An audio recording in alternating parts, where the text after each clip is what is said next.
I never imagined the day my perfect life would shatter into pieces. For 15 years, Amanda and I built what I thought was a solid marriage. Our daughter Lily was my pride and joy. And Travis.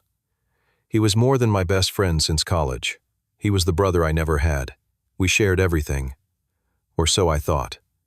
Then came the betrayal that destroyed it all. What hurt most wasn't just losing my wife, but watching my own daughter choose them over me.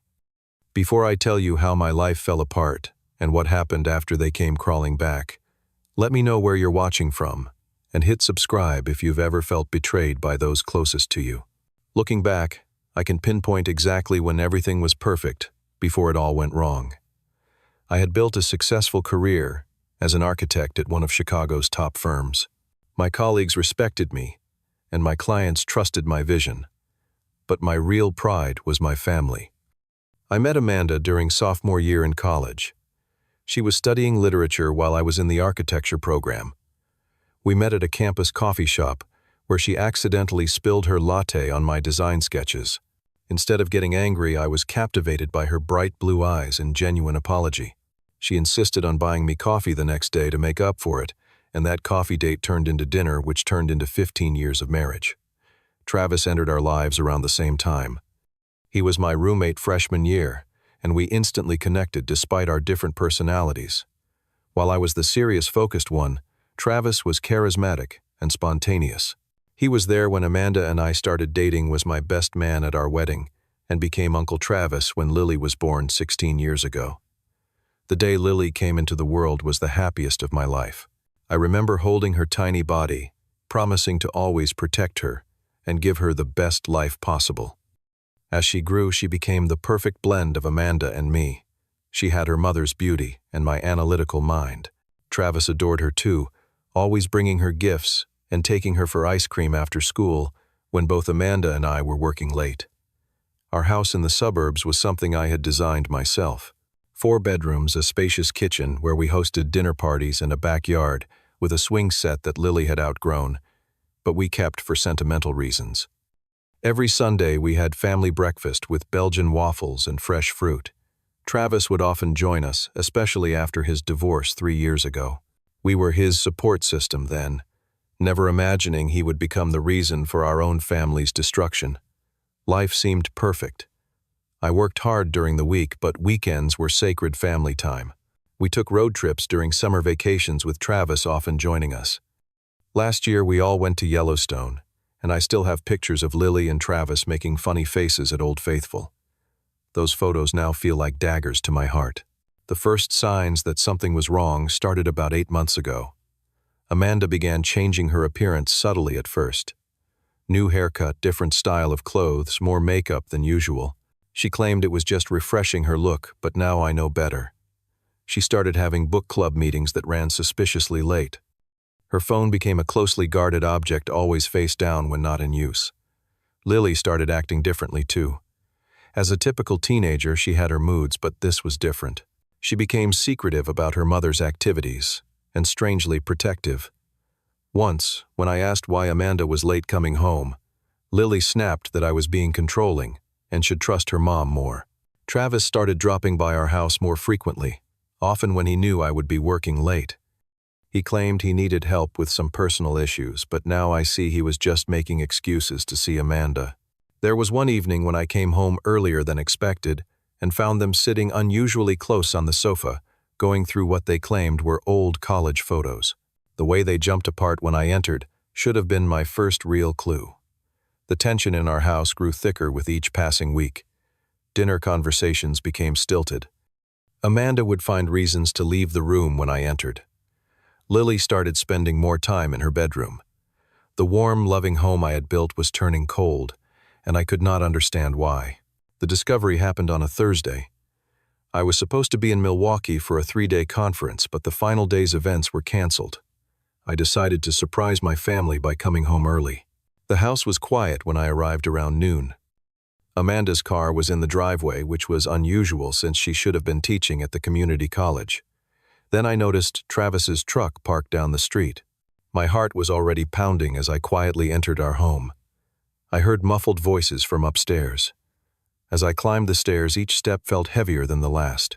The bedroom door was slightly ajar, and what I saw destroyed everything I believed about my life, my marriage, and my friendship. Amanda and Travis were in our bed, the bed I had shared with my wife for 15 years. The betrayal was so complete, so devastating that for a moment I could not move or speak. When I finally pushed the door open fully, their expressions of shock and guilt confirmed what I already knew. This was not the first time. Darian and Amanda scrambled to cover herself. This is not. We were going to tell you. Travis, my best friend since college, could not even look me in the eyes. Man, I am sorry. It just happened. Just happened. My voice was surprisingly calm despite the hurricane inside me. How long has this been going on? Their silence and exchanged glances told me everything. This was no one-time mistake. This was a calculated, ongoing betrayal. Get out of my house, I said to Travis. And you, I turned to Amanda. I want you gone by the time I get back. I walked out, got in my car, and drove aimlessly for hours. When I returned late that night, Amanda was still there, sitting in the kitchen with red-rimmed eyes. Lily was upstairs, and from her closed door, and the muffled sounds of crying, I knew she had been told something about what happened. We need to talk about this rationally, Amanda said, for Lily's sake. But there was nothing rational about finding your wife in bed with your best friend. Nothing rational about the complete destruction of trust. And as I would soon discover, nothing rational about how quickly my own daughter would choose sides, and it would not be mine. The days following my discovery were a blur of pain and disbelief. I moved into a hotel nearby, unable to stay in the house where every room held memories now tainted by betrayal. I expected Amanda to show remorse, to acknowledge the magnitude of her actions. Instead, she began a campaign to rewrite our history.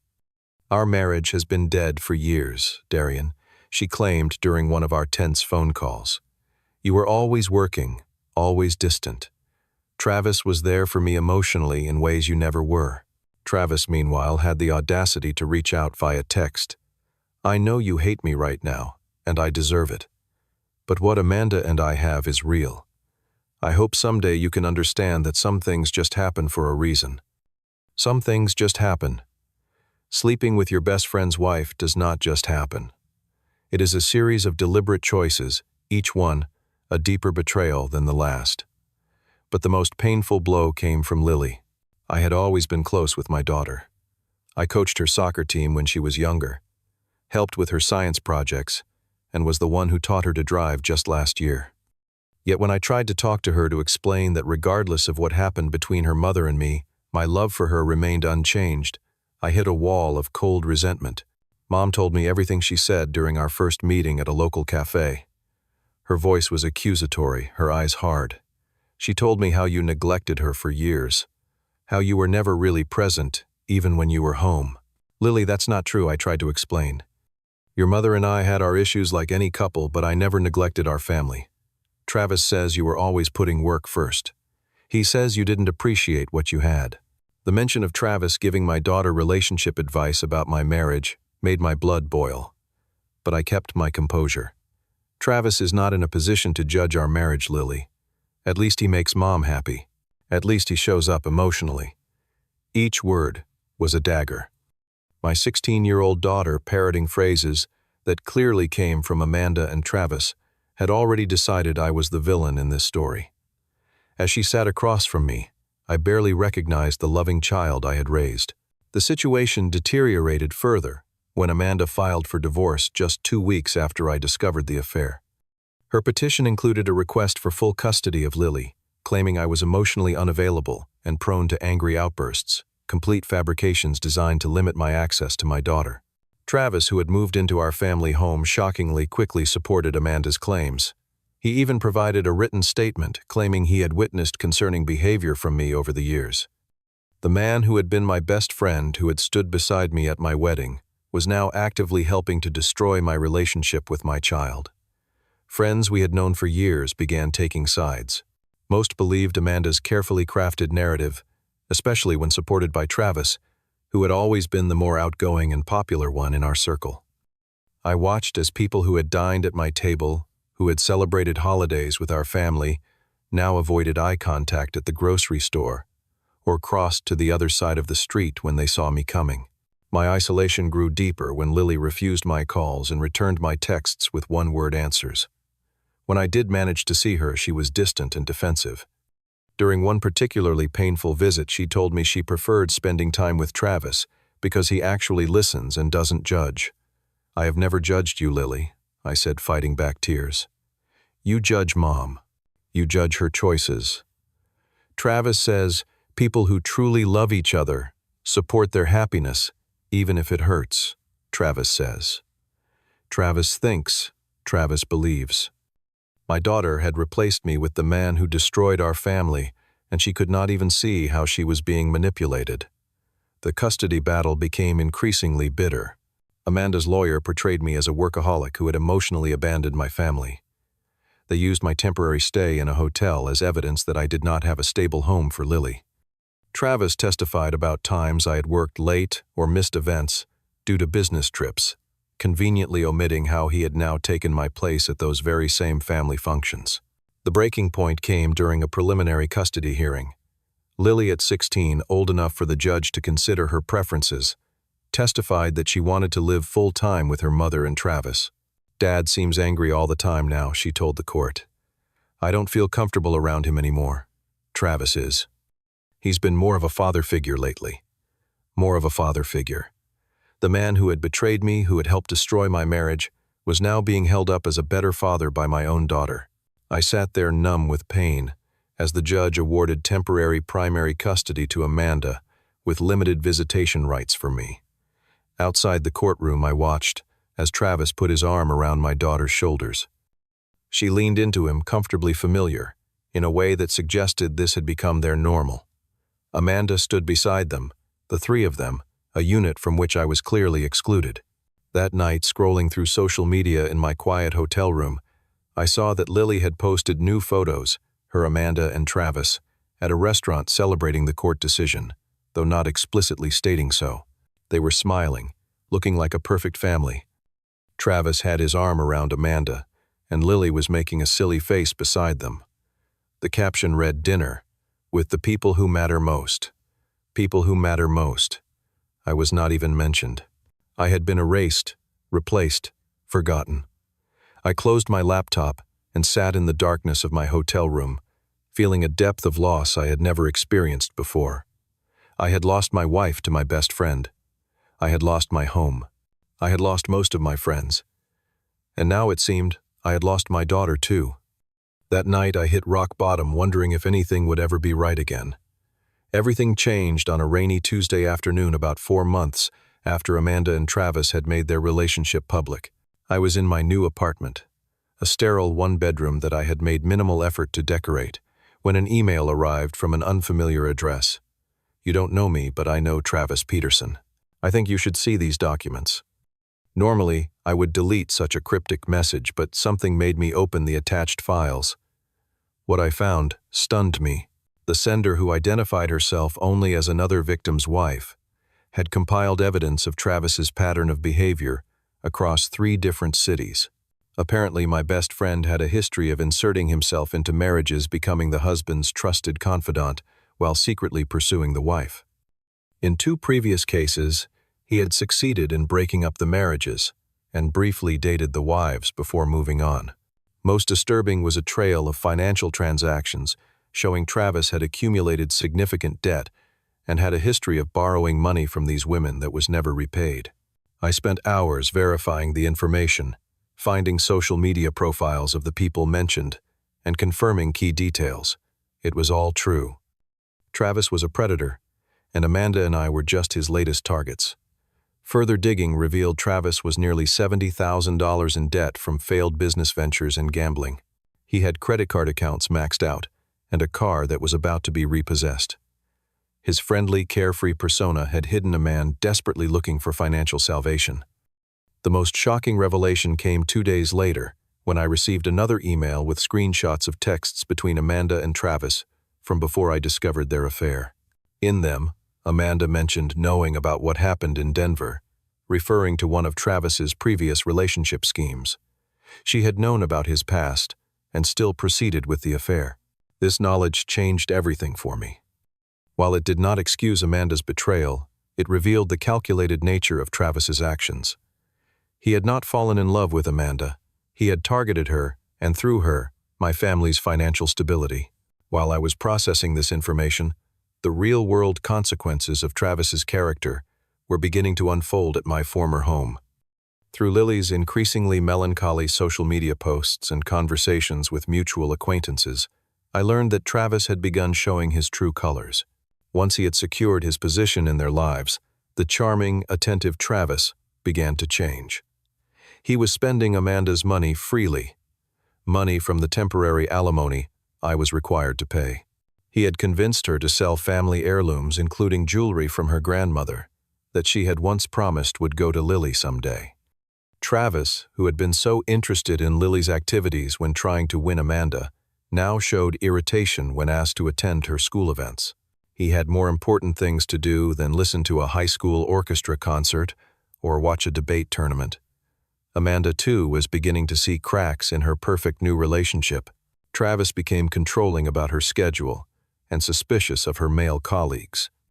The man who had once encouraged her to follow her heart away from her marriage now questioned her every move and decision. The situation exploded when Travis began disappearing for hours without explanation.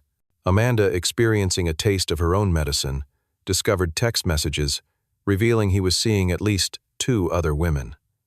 One of them, incredibly, was Amanda's younger sister Sophia, who had recently divorced. The final blow came when Travis emptied the joint account Amanda had foolishly established with him. He disappeared with over $30,000, including the money set aside for Lily's college fund, along with Amanda's car and several valuable items from the house. He left only a brief note. "It's been fun, but I need space. Don't try to find me." Amanda and Lily were devastated and suddenly facing a financial crisis. With Travis gone and most of their liquid assets taken, they struggled to make the mortgage payment. Foreclosure notices began arriving. The comfortable life they had chosen over loyalty and family was crumbling around them. Meanwhile, I was experiencing my own transformation. The revelations about Travis had freed me from the crushing self-doubt that had plagued me since discovering the affair. I was not the failure as a husband and father that Amanda and Travis had made me out to be. I was simply the target of a calculated scheme. I began therapy, working through my anger and betrayal with a compassionate professional who helped me see that while I could not control others' actions, I could control my response. I focused on my career, earning a significant promotion that allowed me to move from my depressing apartment into a modest but comfortable townhouse. I built a new social circle through a community service organization, finding genuine friends who knew me for who I was now, not as 1/3 of a failed marriage. I even started dating again, cautiously at first, then with growing confidence, as I met Jessica, a kind-hearted pediatric nurse who understood the complexity of my situation. Most importantly, I established clear boundaries. I would no longer accept being anyone's doormat or backup plan. I would no longer chase the approval of people who had betrayed me. And when Amanda and Lily inevitably reached out after Travis's disappearance, I would be prepared to respond with strength and self-respect, not bitterness or revenge. The moment came sooner than I expected. 6 months after Travis vanished, my phone lit up with Amanda's name for the first time in weeks. "Darian," she said, her voice shaking, "I think we need to talk." The coffee shop Amanda suggested for our meeting was neutral territory, a place neither of us had frequented during our marriage. She arrived looking nothing like the confident woman who had sat across from me in divorce court. Her hair was pulled back, carelessly dark circles shadowed her eyes, and her shoulders slumped with defeat. "Thank you for meeting me," she began, her fingers nervously tracing the rim of her untouched cup. "I know you have every reason to refuse." I simply nodded, waiting for her to continue. The anger that had once consumed me had mellowed into something quieter, but more resolute.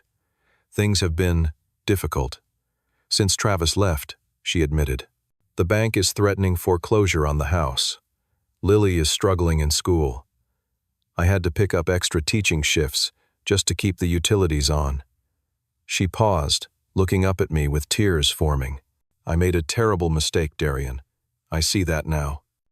"Which mistake exactly?" I asked calmly. Having the affair or choosing him over our family, she flinched at my directness. All of it. I let Travis manipulate me. He told me everything I wanted to hear, made me believe our marriage was beyond saving. She wiped at a tear. But that's no excuse. I betrayed you. I betrayed our vows. And I encouraged Lily to turn against you, which was unforgivable. Why are you telling me this now, Amanda? The question hung between us. We both knew the answer, but I needed to hear her say it. We're drowning, Darian. The mortgage is 3 months behind. Lily's college fund is gone. I can barely afford groceries. She took a deep breath. I know I have no right to ask, but we need help. There it was. The real reason for this sudden recognition of her mistakes. I had become a financial solution to the problem Travis had created and abandoned.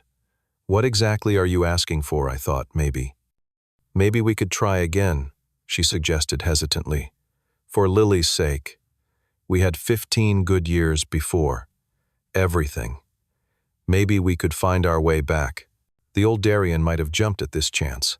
The man I was before all this might have seen this as an opportunity to reclaim his family, to pretend the betrayal never happened. But I was not that man anymore. Amanda, our marriage ended the moment you chose Travis over me. It is not something we can just restart when it becomes convenient. Her face fell. So you won't help us. You'll let Lily suffer because you're angry with me. I did not say that, I replied evenly. Lily is still my daughter, and I will always support her. But there are boundaries now. I outlined my terms clearly. I would establish a separate account for Lily's education needs that neither Amanda nor Lily could access for other purposes. I would provide temporary financial assistance to prevent foreclosure, but the house would be sold and Amanda would need to find more affordable housing. Most importantly, I would not resume the role of husband or emotional support for Amanda. As for Lily, I continued, I am open to rebuilding our relationship, but it requires accountability from her too. She chose to believe the worst about me, to treat me as the villain in this story. That hurt has to be acknowledged before we can move forward. Amanda nodded slowly, the reality of our new dynamic sinking in. She had expected me to either refuse entirely or welcome them back with open arms. My measured, boundary-focused response was unexpected. There's one more thing, I added. I'm seeing someone now. Her name is Jessica, and it's becoming serious.